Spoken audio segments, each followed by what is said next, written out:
Muy bien, muchas gracias. Muchas gracias por la invitación y por la entrevista.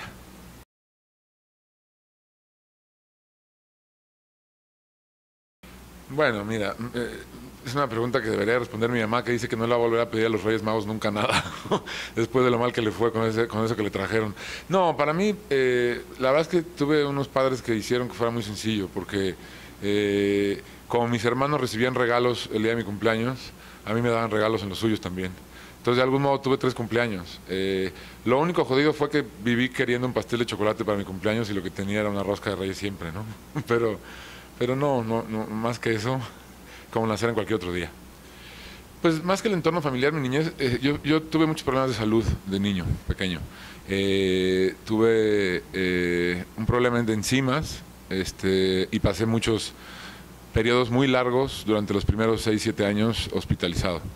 Y eso afectó a mi forma de ser, por supuesto, ¿no? Es decir, lo que otros conocían a través de la experiencia, yo lo conocí a través de las historias que me contaban, enfermeras, doctores, mi familia, ¿no?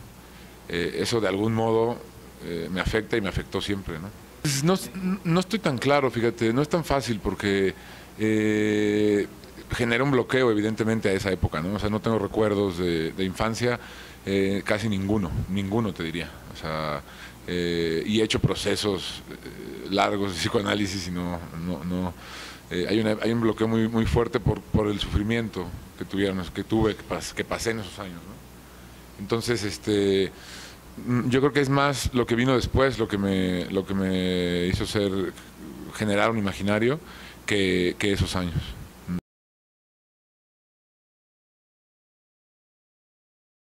Pues, como persona no me da más que angustias, igual que la novela, ¿no? Es decir, no, lo que sí es que es un género que me permite trabajar de una manera diferente a la que se trabaja en la novela, ¿no? Es muy distinto escribir cuento que escribir novela. La atención está en otra cosa. En la novela la atención está en todo lo que tienes que decir y en el cuento está en todo lo que tienes que callar. Eso ya hace que sea un proceso distinto de escritura. Y luego también sucede que el tiempo en el que estás trabajando, en la novela pasas más tiempo pensando que escribiendo. Y en el cuento solamente puedes pensar en el cuento mientras lo escribes, por la velocidad de la historia, ¿no? Y entonces son dos formas muy distintas. Y lo que ofrecen ante la estrategia del escritor, digamos, en mi experiencia personal, es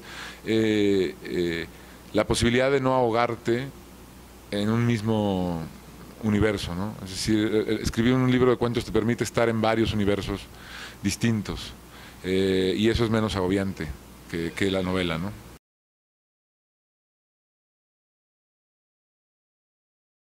Yo creo que es muy distinto. Yo ni siquiera creo que sea un arte la literatura, de verdad. Yo creo que el arte, o sea, la pintura, la escultura, la música tampoco creo. O sea, yo creo que la música y la literatura son lenguajes específicos, y la literatura es un oficio. No lo considero un arte, ¿no? Es más una artesanía que arte. Es un trabajo de burros, o sea, de bestias, de verdad. Descartes decía que los escritores éramos lo más parecido que había a las bestias de carga, y es verdad. Entonces me cuesta mucho trabajo relacionarla con otra cosa, ¿no? Más con los oficios, mucho más. Luego sí creo que cada escritor ya personalmente tiende vínculos con otras manifestaciones, otras formas de la creación, ¿no? A mí me interesa mucho la plasticidad de la escultura, porque además mi padre es escultor. Me interesa mucho el vacío y el espacio, y eso en literatura se transforma en los silencios y en la puntuación. Y me gusta pensar así los textos, ¿no? Imaginarlos como una forma, como algo que tiene volumen. Pero ese es mi caso personal.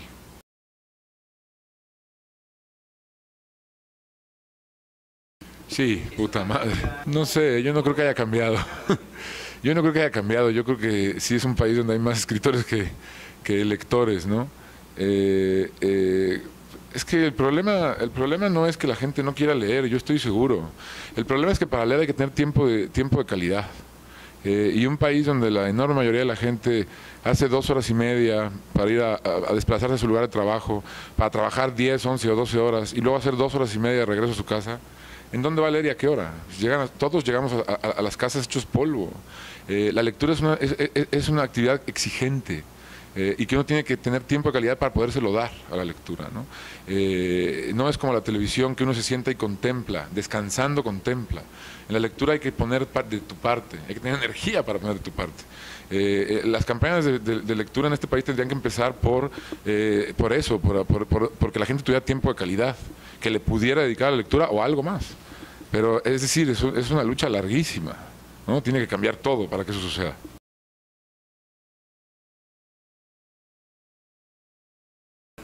¿Sabes qué pasa? Que seguramente alguna vez tuve, pero a todos nos hace falta tiempo de calidad y cuando tenemos poco, ya no, o sea, ya no puedo tener el gusto culposo porque entonces no leería lo que realmente otras cosas, ¿no? Pero sí, por ejemplo, no, es que no siento culpa de ninguno de mis gustos, la verdad. No.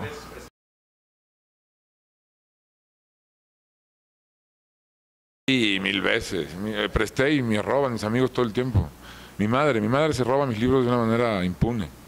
Esta semana mi madre se robó el de Joan Didion, se robó dos de Joan Didion, se robó Noches Azules y ahí cómo se llama el del esposo, se llama, no me acuerdo, 2 libros de Joan Didion.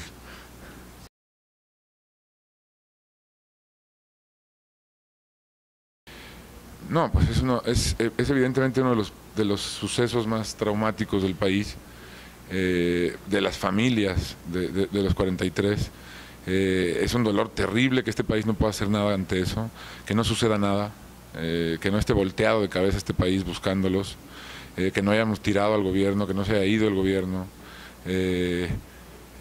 Somos un país mucho más allá de los 43, retacado de fosas, de desaparecidos. Cuando desaparecieron los 43, los días siguientes se acuerdan que abrían fosas y decían, ay, no, no son. Bueno, pero ¿y quiénes son, cabrón?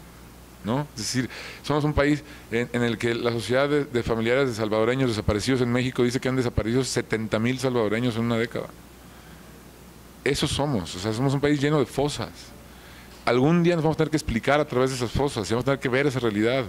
Es un periodo terrible. Los 43 son una manifestación de ese periodo terrible. Es injustísimo, es doloroso. Pero los 43 son cientos de miles. Es decir, no se puede seguir en un país como este. No se puede seguir fingiendo que no sucede nada, ¿no? Es decir, ha llegado el momento de la radicalidad. No veo otra salida, honestamente.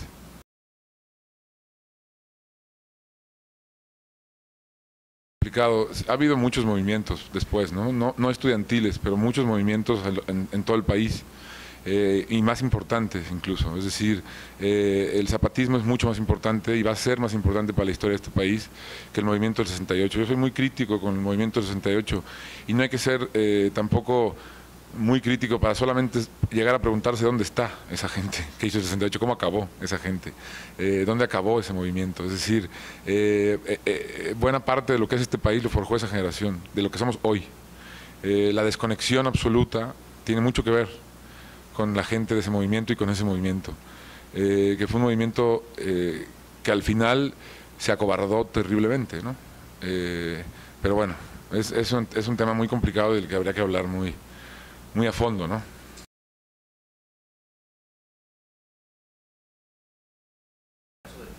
No, es lo que decíamos, ¿no? Es decir, no exige tiempo de calidad porque exige que uno ponga de su parte y se esfuerce, ¿no? Un libro siempre exige, en un libro está un porcentaje el acto, la lectura existe en la conjunción del escritor y el lector, y los dos completan una historia, ¿no? Tienen que poner de su parte. Hay libros que exigen más, es decir, lo que te exige Finnegan's Wake quizá que es el libro más radical en exigencia, me parece, te exige más del 50%, y será un 51% quizá. No hay otro libro que exija más de parte del lector que del escritor. Y de ahí vas para abajo, ¿no? En la otra orilla estará toda la literatura de la especie de Paulo Coelho, que no exige nada, que es exactamente lo mismo que contemplar la televisión. Pero la literatura, que a mí me interesa, le exige al lector siempre, ¿no? Te exige implicarte, te exige esforzarte, te exige pensar, te exige sentir, cosas que comúnmente no suceden.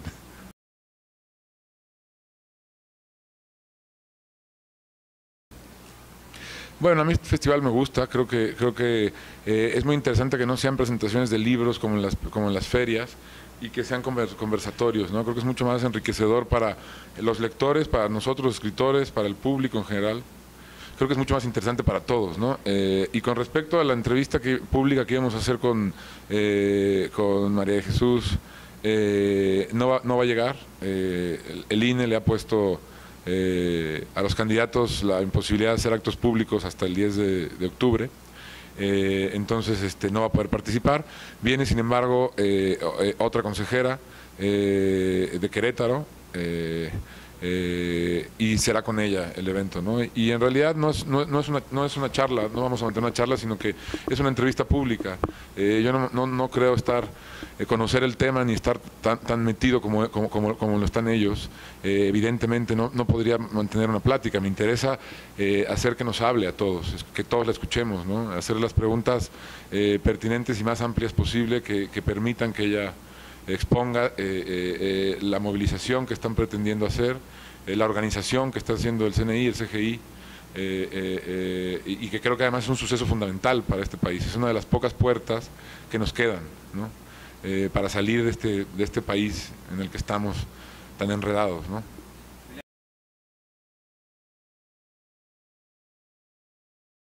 Eso, que se acerquen a verlo, que se acerquen a las mesas, que es realmente un festival muy interesante.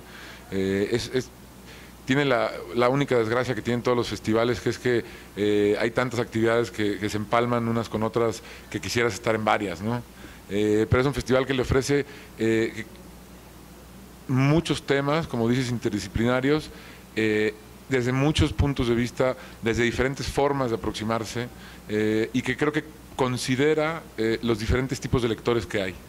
Entonces tienes escritores de diferentes géneros, de diferentes tipos, de diferentes temáticas, estilos, y creo que por eso es muy interesante, y yo invitaría a toda la gente a que se acerque.